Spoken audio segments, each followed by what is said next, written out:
प्रिय दर्शकों, श्री कृष्ण ने पक्षीराज गरुड़ को बताया कि महाकुंभ 2025 में होगा महाप्रलय, सभी भक्तगण सावधान हो जाए। मित्रों, एक समय की बात है जब गरुड़ आकाश में अपने विशाल पंख फैलाए पृथ्वी का नजारा कर रहे थे। उनकी तेज दृष्टि हर कोने में झांक रही थी। जब उनका ध्यान प्रयागराज की ओर गया तो उन्होंने देखा कि वहां महाकुंभ का आयोजन चल रहा है और संगम तट पर लाखों लोग गंगा स्नान के लिए उमड़ पड़े थे। चारों ओर गंगा, यमुना और अदृश्य सरस्वती के संगम का पवित्र माहौल था। वह दृश्य अविस्मरणीय और भव्य था, जहां पर जप, तप और भक्ति की गूंज वातावरण को पवित्र बना रही थी। किंतु पक्षीराज गरुड़ की दृष्टि केवल बाहरी सौंदर्य तक ही सीमित नहीं थी। उनकी तीक्ष्ण आंखों ने उस भीड़ के भीतर छिपी हर एक मनुष्य की भावनाओं और कर्मों को भी परखा, जिसे देख उनका हृदय विचलित हो गया। मित्रों, गरुड़ जी ने महाकुंभ की भीड़ में अनेकों विभिन्न प्रकार के लोगों को देखा, जिनके चेहरे पर आस्था और मुक्ति की उम्मीद तो थी, लेकिन उनके कर्मों की छाया भी स्पष्ट दिखाई दे रही थी। उन्होंने उन महिलाओं को भी देखा जिन्होंने अपने परिवार के प्रति अपने कर्तव्यों को त्याग कर अपने पति के अलावा पराये पुरुषों से अवैध संबंध बनाए थे, तथा उनके चेहरे पर एक विचित्र संयम और आशा थी, मानो गंगा के पवित्र जल में स्नान करते ही उनके जीवन के सारे दोष धुल जाएंगे। वहीं कुछ वृद्ध पुरुष भी थे जो अपनी संपत्ति और स्वार्थ के लिए अपने ही परिवार को सताते रहे। वे भी उस पावन संगम पर इस उम्मीद में आए थे कि एक डुबकी उनके पापों का भार हल्का कर देगी। पक्षीराज गरुड़ ने उन धोखेबाज व्यापारियों और भ्रष्ट अधिकारियों को भी देखा, जिन्होंने अपनी लालच और अनैतिक साधनों से आजीवन गरीबों तथा लाचारों को ठगा था। उनके भी मन में यह धारणा थी कि गंगा में स्नान करके वे अपने किए गए हर अन्याय और दुष्कर्मों से मुक्त हो जाएंगे। उसी भीड़ में युवा वर्ग भी था, जिन्होंने नए जमाने और कलयुग के चलते अपने नैतिकता और मर्यादा को भी भुला दिया था। वे अपने दुष्कर्मों और दिशाहीन जीवन को सही दिशा देने की बजाय गंगा के जल में समाधान खोज रहे थे। उन्होंने देखा कि कुछ लोग जो समाज में ईर्ष्या, घृणा और हिंसा को बढ़ावा देते रहे, तो कुछ लोग चोरी करने के उद्देश्य से, तो कुछ लोग व्यापार करने के उद्देश्य से सभी उस स्थान पर पवित्रता का आभास लेकर पहुंचे थे। गरुड़ जी ने यहाँ तक देखा कि कुछ लोग जो अपने पड़ोसियों से ईर्ष्या रखते थे, दूसरों की संपत्ति और अधिकारों पर लालच से नजर गड़ाए हुए थे, वे भी इस भीड़ का हिस्सा थे। वे मानते थे कि गंगा का स्पर्श उनकी आत्मा की शुद्धि कर देगा। उन सभी चेहरों पर पवित्रता पाने की आकांक्षा तो थी, लेकिन गरुड़ को उनके हृदय में सच्चे प्रायश्चित और सुधार का कोई भाव नहीं दिखा। यह देखकर गरुड़ देव का हृदय व्याकुल हो उठा। उन्होंने सोचा, क्या गंगा का पवित्र जल सच में इतने भारी पापों का प्रायश्चित कर सकता है? क्या इन लोगों का उद्धार केवल एक डुबकी से संभव है, जबकि उनके कर्म और मन अब भी दूषित है? मित्रों, पक्षीराज गरुड़ के मन में सवालों का ज्वार उठ खड़ा हुआ। वे सोचने लगे कि क्या यह भक्ति और आस्था का रूप है या केवल एक बाहरी आडंबर। अब उनके भीतर यही विचित्र प्रश्न गूंजने लगे और उन्होंने इनका उत्तर जानने के लिए गोलोक जाकर भगवान श्री कृष्ण से मिलने का निश्चय किया और फिर अपने सवालों का उत्तर खोजने के लिए गरुड़ देव गोलोक में पहुँचे। जैसे ही वे भगवान श्री कृष्ण के महल के समीप पहुँचे, उन्होंने देखा कि भगवान श्री कृष्ण का एक स्वर्ण से बने सिंहासन पर विराजमान थे। सिंहासन के चारों ओर मंद प्रकाश की किरण थी, मानो वे सब उनकी दिव्य का गुणगान कर रही थी। भगवान श्री कृष्ण का तेजस्वी स्वरूप ऐसा था कि सूर्य की चमक भी उनके आगे फीकी प्रतीत हो रही थी। उनकी मुस्कान में करुणा और ज्ञान का ऐसा संयोग था जो किसी भी हृदय को शांति से भर दे। मित्रों, पक्षीराज गरुड़ देव जब उनके पास पहुंचे और नम्रता से उनके चरणों में झुककर प्रणाम किया। श्री कृष्ण ने गरुड़ को अपनी ओर आता देखा और मुस्कुराते हुए कहा, आइए गरुड़ देव, आपका स्वागत है। आज आप अचानक इतनी दूर से आए हैं तो निश्चित ही कोई विशेष प्रयोजन होगा। कहिए आपके अचानक से आने का कारण क्या है? मित्रों, तब पक्षीराज गरुड़ ने अपनी विनम्रता प्रकट करते हुए हाथ जोड़े और कहा, हे प्रभु, मैं आपकी शरण में एक गहन जिज्ञासा लेकर आया हूँ। आज मैंने पृथ्वी पर महाकुंभ का भव्य आयोजन देखा। लाखों लोग गंगा में स्नान के लिए एकत्र हुए हैं, परंतु उनमें से कई अपने कर्मों से दुष्ट और पापी है। मैंने उन लोगों को देखा है जो अपने पापों को छिपाने के लिए पवित्रता का आडंबर कर रहे हैं। और आगे गरुड़ जी बोले, हे भगवान, आज मैंने एक विचित्र दृश्य पृथ्वी पर देखा है। मैंने देखा कि कुछ महिलाएं जिन्होंने अपने परिवार का त्याग कर कर अवैध संबंध बनाए, जो अब त्रिवेणी संगम में गंगा स्नान कर अपने दोष मिटाना चाहती है। कुछ वृद्ध पुरुष जिन्होंने अपनी संपत्ति और स्वार्थ के लिए अपनों को सताया, वह मुक्ति की आशा लिए खड़े हैं। कुछ व्यापारी जिन्होंने धोखे और भ्रष्टाचार से अपना धन बढ़ाया, अपने पाप संगम में बहा देना चाहते हैं। यहाँ तक कि ऐसे युवा भी वहाँ हैं जिन्होंने नैतिकता को त्याग दिया, पर स्नान के बाद पवित्र होने की उम्मीद करते हैं। हे प्रभु, क्या यह वास्तव में संभव है? क्या केवल गंगा में स्नान से लोगों के पाप धुल सकते हैं जिन्होंने अनगिनत पाप कर्म किए थे? मित्रों, तब मंद मुस्कान के साथ भगवान श्री कृष्ण ने कहा, हे विनीता पुत्र खगेंद्र, आपके यह सारे प्रश्न अत्यंत गहरे और महत्वपूर्ण है। मैं आपको इन सभी के उत्तर दूंगा, लेकिन केवल शब्दों से नहीं। मैं आपको एक कथा सुनाऊंगा जिसमें पाप का प्रायश्चित और मुक्ति का वास्तविक अर्थ छिपा है। इस कथा को ध्यानपूर्वक सुनो, क्योंकि इसमें आपके सभी सवालों के उत्तर मिल जाएंगे, जिससे समस्त मानव जाति का कल्याण होगा। तब गरुड़ जी ने कहा, हे मधुसूदन, आपकी वाणी मेरे लिए पवित्र मार्गदर्शन है। कृपया मुझे यह कथा अवश्य सुनाइए। मैं इसे पूरे ध्यान से सुनने और समझने के लिए तत्पर हूँ। तब आगे भगवान श्री कृष्ण ने कहा कि पक्षीराज, आप ध्यान रखना कि यह कथा केवल सुनने के लिए नहीं है, इसे अंत तक समझना और आत्मसात करना भी अनिवार्य है। जो इस कथा को अधूरी छोड़ देता है, उसका पाप कभी नहीं मिट सकता। यह उसी प्रकार है जैसे नदी के किनारे पहुंचकर उसे पार किए बिना लौटना।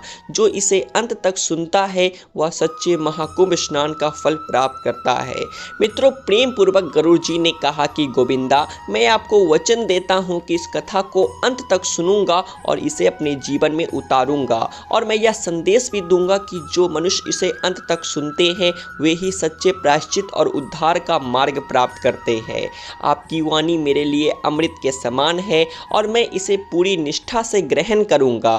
तब श्री कृष्ण कहते हैं, हे पक्षीराज, एक समय की बात है जब गंगा के तट के समीप एक प्राचीन गांव था जिसका नाम काशीपुर था। इस गांव में एक ब्राह्मण सत्यप्रकाश अपनी पत्नी संध्या के साथ रहता था। वे दोनों ही सरल और धर्मपरायण जीवन जीते थे। सत्यप्रकाश अपने ज्ञान और न्यायप्रियता के लिए प्रसिद्ध थे और संध्या अपनी करुणा तथा सद्गुणों के कारण पूरे गांव में आदर के पात्र थी। वह मानो साक्षात भगवान राम और माता सीता का जोड़ा हो। तभी महाकुंभ के समय पर गांव में हलचल मच गई थी। सत्यप्रकाश और संध्या अपनी छोटी सी कुटिया में बैठकर महाकुंभ जाने की तैयारी कर रहे थे। तब सत्यप्रकाश ने कहा, अरे संध्या, महाकुंभ का स्नान आत्मा की शुद्धि का महान अवसर है, इसीलिए हमें भी चलना चाहिए। संध्या ने मुस्कुराते हुए कहा कि आप सत्य कहते हैं, लेकिन मैं देख रही हूँ कि गांव में कई लोग ऐसे भी हैं जो केवल अपने पाप छुपाने के लिए जा रहे हैं। क्या गंगा सच में उनके पापों को शुद्ध कर पाएगी? तब सत्यप्रकाश ने गंभीर होकर कहा, अरे संध्या, गंगा स्नान तो केवल एक माध्यम है, किंतु वास्तविक शुद्ध तो मन और कर्मों की होती है। जो सच्चे हृदय से प्रायश्चित करते हैं, वही इसका लाभ उठा सकते हैं। उनकी यह बातचीत चल ही रही थी कि तभी काशीपुर के ही एक दंपति धनराज और उनकी पत्नी रत्ना सत्यप्रकाश के घर आए। धनराज एक धनी व्यापारी था, लेकिन अपने कर्मचारियों का शोषण करने के लिए बदनाम था। रत्ना, जो अक्सर समाज की परवाह किए बिना अपने स्वार्थ में डूबी रहती थी, वह भी उनके साथ थी। तब धनराज ने हंसते हुए उपहास करते हुए कहा, पंडित जी, आप भी महाकुंभ जा रहे हैं और अब हम भी जा रहे हैं। मैंने तो सुना है कि गंगा में एक डुबकी लगाने से सारे पाप धुल जाते हैं। क्यों, आपके ज्ञान और शास्त्रों में तो यही लिखा होगा, और क्यों, मैं भी तो सही कह रहा हूँ ना। उनके उपहास से भरे शब्दों को सुन सत्यप्रकाश ने शांत स्वर में उत्तर दिया, धनराज, यह सच है कि गंगा पवित्र है, लेकिन आप केवल जल में स्नान से या डुबकी लगाने से नहीं शुद्ध हो जाते। मन की शुद्धि और कर्मों का सुधार भी आवश्यक है। और तभी रत्ना ने व्यंग करते हुए कहा, तो क्या आप कह रहे हैं कि गंगा का स्नान व्यर्थ है? तब संध्या ने मुस्कुराकर कहा, नहीं बहन, गंगा का स्नान तो एक प्रतीक है जो हमें प्रायश्चित और आत्मशुद्धि का संदेश देता है। लेकिन अगर हृदय में पाप का बोझ है, कोई सुधार का भाव नहीं, तो स्नान से कुछ नहीं होगा। गांव के कई और लोग जो बैलगाड़ियों में और रथों में महाकुंभ जाने की तैयारी कर रहे थे, इस संवाद को सुन रहे थे। वहाँ एक युवा जोड़ा मोहन और गौरी भी खड़े थे। तभी उनके बीच अपनी उपस्थिति को संबोधित करते हुए मोहन ने कहा, पंडित जी, आप जो कह रहे हैं वो सच लगता है, लेकिन मैं देख रहा हूँ कि गांव के कई लोग जो दूसरों को सताते हैं, वह भी गंगा में स्नान करने जा रहे हैं। क्या भगवान उनके पापों को माफ़ करेंगे? तब सत्यप्रकाश ने उत्तर दिया, भगवान न्याय प्रिय है। वे केवल उनके ही पाप माफ़ करते हैं जो सच्चे दिल से प्रायश्चित करते हैं और आगे से सही रास्ते पर चलने का संकल्प लेते हैं।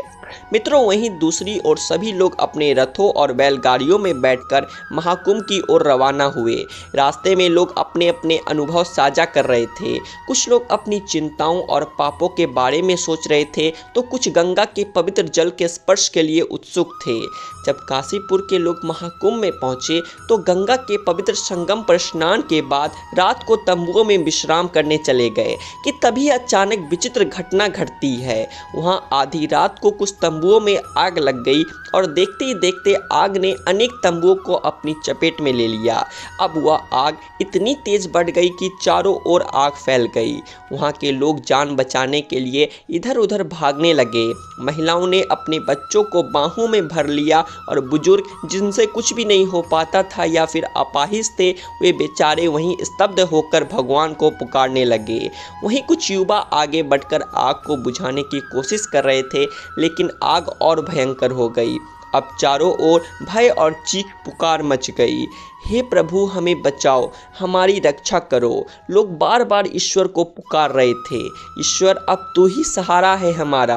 तभी आग और धुएं के बीच एक तेजस्वी साधु प्रकट हुए। उनके हाथ में एक पीले रंग का त्रिशूल था, मानो वह सुवर्ण से बना हो, और उनका मुख दिव्यता से दमक रहा था। उनकी उपस्थिति से जैसे समय थम गया हो। तब उस तेजस्वी साधु ने अपनी आंखें बंद कर ध्यान लगाया और अपने त्रिशूल को आकाश की ओर उठाया और कुछ मनी मन मंत्रों का जप किया, जिससे कुछ ही क्षणों में उनकी दिव्य शक्ति ने आग को शांत कर दिया। लोग यह चमत्कार देखकर स्तब्ध रह गए। मित्रों, भयभीत और थके हुए लोग साधु के चरणों में गिर पड़े तो कुछ रो रहे थे, कुछ उनकी ओर श्रद्धा से देख रहे थे। तब व्यापारी धनराज ने कांपते हुए पूछा, महात्मा जी, आपने हमारी रक्षा की है, कृपया हमें बताइए आपने यह कैसे किया और हम इस विपत्ति से क्यों बचे? तब उस तेजस्वी साधु ने शांत और करुणामय स्वर में उत्तर दिया, मैं केवल एक माध्यम हूँ। तुम्हारी प्रार्थना ने मुझे यहाँ खींचा, लेकिन याद रखो, यह आग केवल तुम्हारी तंबुओं में नहीं लगी थी, यह आग तुम्हारे कर्मों की थी जो तुम्हारे भीतर जल रही थी। तुमने अपनी प्रार्थना और श्रद्धा से इसे शांत करने का मार्ग पाया, लेकिन इसे पूरी तरह बुझाना तभी संभव है जब तुम अपने जीवन में सत्य, धर्म और प्रायश्चित का मार्ग अपनाओ। मित्रों, भगवान श्री कृष्ण ने कहा, हे खगेंद्र। वहीं पास में बैठे सत्यप्रकाश पंडित ने फिर पूछा, हे महात्मा, हम सभी जानते हैं कि गंगा का जल पवित्र है, लेकिन क्या केवल गंगा में स्नान करना हमारे पापों को धो सकता है? क्या इससे हम मुक्ति पा सकते हैं? तब साधु ने सत्यप्रकाश की ओर स्नेह भरी दृष्टि से देखा और बोले, हे ब्राह्मण, यह प्रश्न हर धर्मपरायण व्यक्ति के मन में उठता है। याद रखो, गंगा में स्नान केवल एक प्रतीक है, यह तुम्हें आत्मचिंतन और प्रायश्चित का मार्ग दिखाने के लिए है। लेकिन यदि मन और आत्मा शुद्ध नहीं है तो केवल गंगा स्नान तुम्हारे पापों को नहीं धो सकता।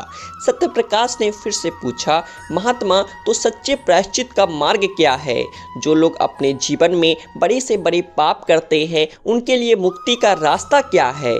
अब साधु ने गंभीर स्वर में उत्तर दिया, वत्स, सच्चा प्रायश्चित तब होता है जब तुम अपने पापों को स्वीकार करो और उन्हें सुधारने का दृढ़ संकल्प लो। परिवार को धोखा देना, लालच और धोखाधड़ी से धन कमाना, अनैतिक संबंध बनाकर समाज को दूषित करना और घृणा, ईर्ष्या, स्वार्थ से भरा मन, यही सबसे बड़े पाप है। केवल गंगा में स्नान करना इन्हें धोने के लिए पर्याप्त नहीं है, इसलिए तुम्हें अपने कर्मों को भी सुधारना होगा।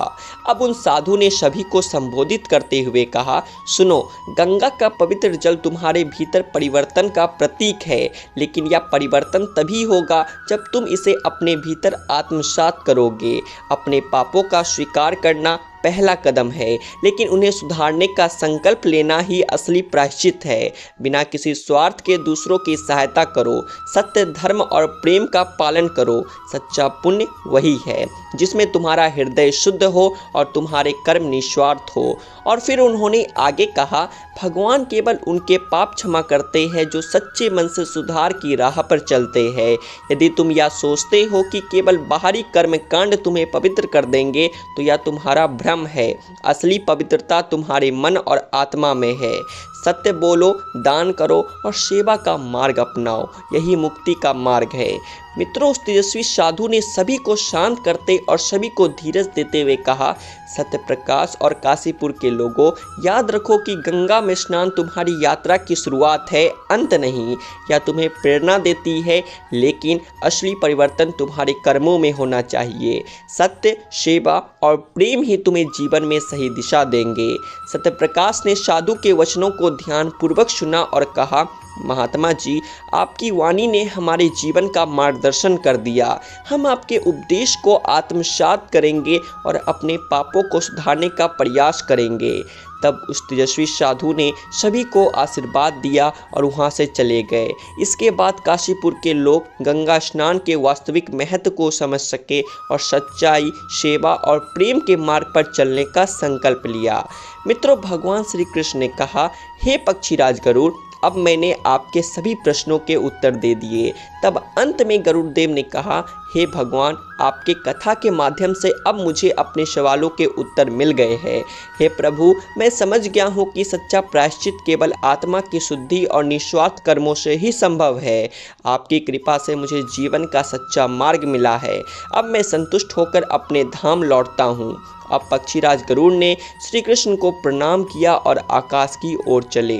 अब उनके मन में शांति और संतोष था और उन्होंने निश्चय किया कि इस ज्ञान को वे संसार में फैलाएंगे। तो दोस्तों, उम्मीद है कि आपको यह कथा अवश्य ही पसंद आई होगी। तो वीडियो को लाइक करें और साथ ही चैनल को सब्सक्राइब करना ना भूलें। साथ ही कमेंट में जय श्री कृष्ण अवश्य लिखें।